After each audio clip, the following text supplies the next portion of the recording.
So there you have it. There's that thoroughbred. I already cleaned this morning, an hour ago. Standing in his manure already. So here's my other. This is my last attempt at track system here. So I'll show you this one.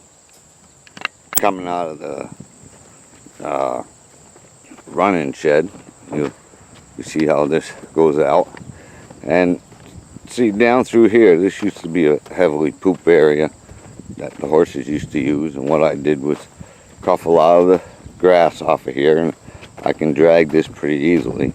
But one thing you gotta understand, we're dry as a cork here right now. Been extremely dry. So the other thing I'll show you is that thoroughbred. See all this? See this grassy area here? See all this manure all over the place? That's him. So yes, there's a little bit of grass here, but there's 3 horses on this. And it goes around here. Comes over here. There's a little bit of grass right over here. Just a small section. Like I said, there's 3 horses here. And if I go down, and you'll see that this grass is extremely short. So yes, they're getting a tiny bit of green, but not a whole lot. And just to show you how dry we are here, let's see, I'll zoom in on that. You can see my standpipe there for my pond. See, that's how low we are right now. We're really, really dry here. So yeah, running a tractor around out here on this clay right now is not a big deal. But come springtime, getting manure out of here is not, or raking anything to clean it up is not easy.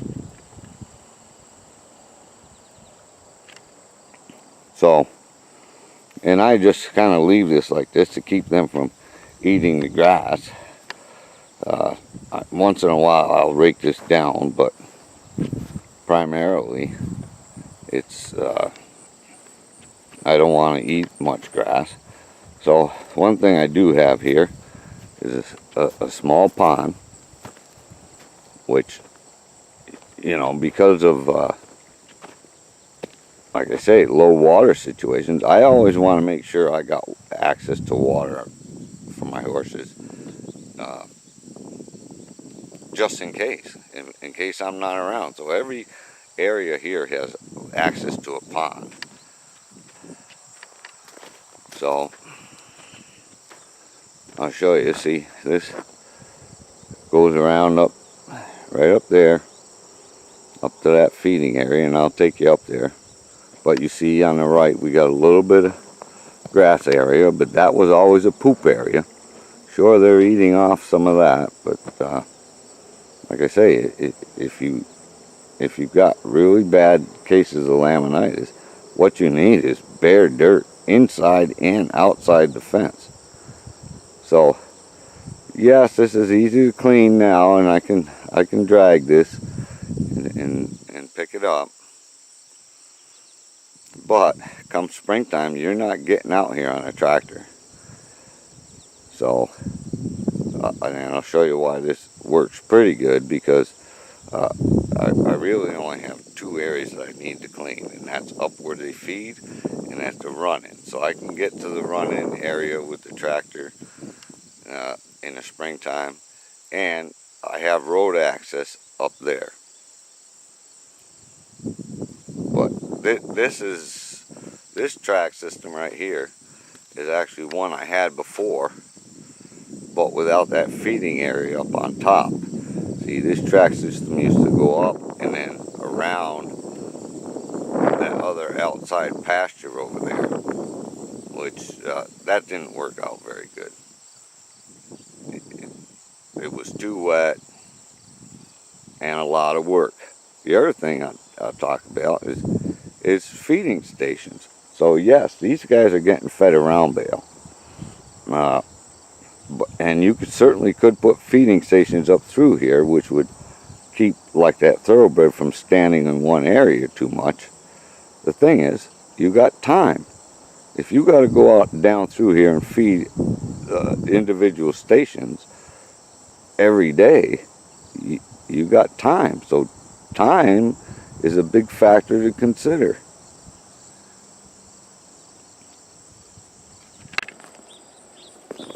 So here's that upper feeding area, and you can see I haven't cleaned this yet this morning, but here's one thing I want you to look at. See, here's where that thoroughbred's been feeding. This is where his hind feet have been standing. See how matted down that manure is? Yes, this horse had stepped in this a little bit here. This horse hasn't stepped in it at all. And then again over there, see, I could always tell where that thoroughbred has been eating because the manure is mashed. It's just mashed down. And like I said, you need a steel rake to loosen that up. It is all sand gravel mix here. This is that elevated platform that you were looking at from down below. See, I have access to the road. Is from where I'm standing, all can't be but 40 feet away. See, and my manure is my compost pile is only another 40 feet that way. So, you know, this is what you're looking at cleaning up every day. I don't always haul it out of the area. I rake this clean up this hay around here, clean up all the manure, and usually I'll bring the tractor up here every other day to just move it from here to the compost pile. Like I said, it's only 40 feet away. So I just rake this into one pile or a couple different piles so it's out of the way and the horses aren't going to walk through it. And then when I got enough to come up here and clean up, that's what I do.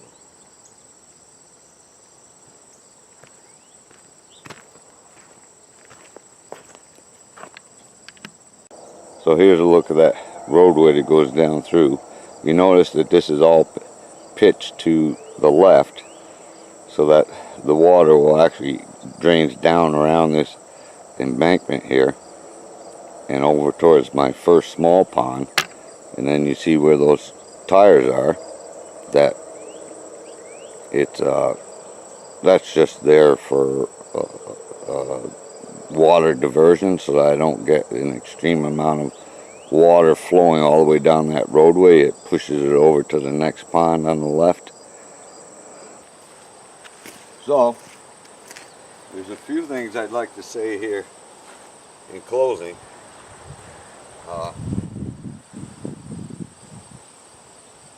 The reason why you got to keep this area so damn clean, as you can see, it rained since the last time I videoed before I finished this section.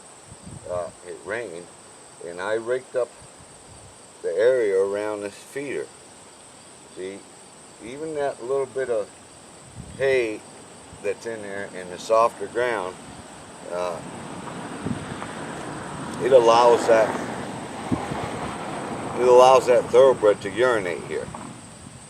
I can tell you already, you know, when I raked it, I could smell the strong smell of urine. So if you allow that, that's what will happen. Next thing you know, he's standing in his urine. You're going to have more trouble with it. That's why I keep this place clean, even if it gets wet. If it gets wet, that hay gets mashed into the stone gravel, which creates a little bit of a softer area, and he'll urinate in there. That's the other thing about these patterns with these horses, is even with his behavior issues. If you've watched any of the other videos about him, of me doing some training work with him, if I don't maintain that daily, he'll go right back to the way he was, you know, fruity in the head, and, you know, defecating and urinating where he stands. So, and that's the reason why when I do clean it like every other day, and I told you I put a the pile over this way. I leave some hay over there, hopefully getting him to change the fact of at least walking over there and urinating on the hay. But the minute you leave anything around here, he'll do it right here. He's still going to defecate here. Uh, but as I mentioned before, urine is way more of a factor. And the other thing I'm going to mention is convalescing. Are you convalescing your horse? I understand the fact that many people only own one horse. They've owned it for a long time, and you love the horse. So, yeah, you're going to have a tendency to convalesce because you love your, it's more of a pet thing. And it's not that I don't love the horses here, but you got to understand the facts. I chose this as a lifestyle, so I have the time to take care of these kind of things. I don't have the income of working 9 to 5, but this is a lifestyle that I've chosen, and I live within my means according to my income. Nobody donates to what happens around here other than me. I don't really believe in convalescing. I don't ever want to be convalesced myself. And I'm a firm believer of only the strong survive. So, if I was in the predicament of working 9 to 5 like a lot of you people, or whatever the hours it is you work for that almighty dollar, I certainly know enough about horses that I wouldn't keep only 2 of the horses I have here. And those are the 2 that can successfully go down the road barefoot and live out on grass. I wouldn't subject myself to that. I know enough that if I wanted to go out and buy a horse, that I could pretty much figure out and know right away what and how healthy that horse is. And if he wasn't, even like Indy, yeah, Indy's young, and I've proven it before in my videos, even though they're not up there anymore. I only left them up for a little while, so you people didn't see them too bad. But I can put Indy out on grass and put steel shoes on him and maintain his concavity. Yes, his lamina is going to get swollen a bit, but the depth of concavity is far more meaningful to me as far as keeping things inside the structure, inside the hoof, more sound, because I certainly can videotape what Indy's feet look like now. And he's been out on this track system since April, and it's August. Yeah, the lamina isn't as inflamed, and it's growing out. The thing is, his concavity hasn't come back. Even though I've been keeping him back to where he needs to be. It could be just that trivial amount of grass, that green that he's getting, or those cattails, because I know he'll eat those cattails. So be prepared. If this is what you're going to do, you're going to have to invest some time. So either you have it or you don't, or you'll get frustrated with it.